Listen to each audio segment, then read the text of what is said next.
সিজদার রাতও ভোর হয়, নেশার রাতও ভোর হয়।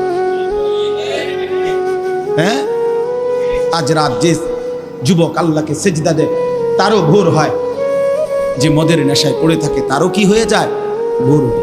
স্বার্থপর এই দুনিয়া যুবক, নওজওয়ান মনে রাখো, স্বার্থপর এই দুনিয়া কারো কথা মনে রাখে না, কারো জন্য থেমে থাকে না।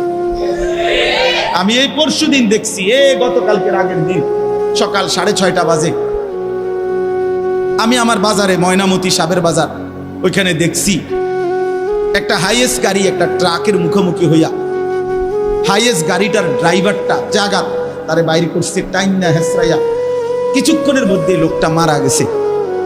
আমি একটা জিনিস খেয়াল করছি, অনেকক্ষণ তাকাইয়া আমার সাথে ড্রাইভারের আমি বললাম, কি স্বার্থপর এই দুনিয়া, একটা গাড়ি কেউ তার জন্য থামলো না, কারো হাতে সময় নাই, সবাই হরন দিয়া সাইড করে এমনে হেমনে করে সব চলে যায়, কোনো ড্রাইভারও থামে না বন্ধু, যে একটা লোক তো মরে গেছে, আরে মরে গেছে, তুই মরে গেছ, আমার হাতে সময় নেই। এই জন্য স্বার্থপর এই দুনিয়া, বড় স্বার্থপর, হয় কারো জন্য থামে না, কারো কথা অপেক্ষা করে না। চলতে তোমার কথা কেউ মনে রাখবে না। তুমি যদি নষ্ট হয়ে যাও, তুমি যদি কবরে আযাব হয়, তোমার যদি জাহান্নামের আগুন তোমারে পুড়তে হয়, আল্লাহর কসম বন্ধু, তোমার পতন তুমি করে দিলা, নিজেরে নষ্ট তুমি করে দিলা, শেষ পর্যন্ত দেখবা কেউ তোমার কথা মনে রাখবে না। এই পৃথিবী ধোঁকা, ধোঁকা। চলো এই জন্য আল্লাহর দিকে ফিরে আসি।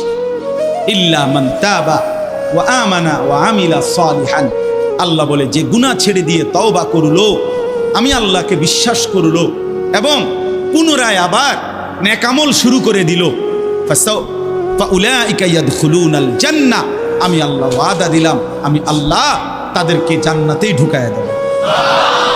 ওয়ালা ইউজলামুনা শাইআ, কোনো জুলুম করা হবে না এক বিন্দু। অর্থাৎ পেছনের গুনার জন্য আমি লজ্জা দেব না, বরং তওবা করার কারণে, ফিরে আসার কারণে, নতুন করে আবার নামাজ সেজদা বন্দিগি পাক পবিত্র জীবন চলার কারণে এখন থেকে নিয়ে বাকি জিন্দেগির আমলের বরকতে জান্নাত দিয়ে দেব।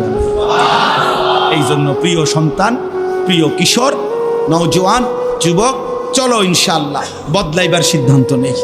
সবাই এই পরিমাণ শাহওয়াত, এই পরিমাণ অবৈধ কামনা বাসনা, নারী ছবি, অশ্লীলতা, বেহায়াপনাতে মাতাল হয়ে গেছে বন্ধু চারিদিকে, সমাজের চারিদিকে।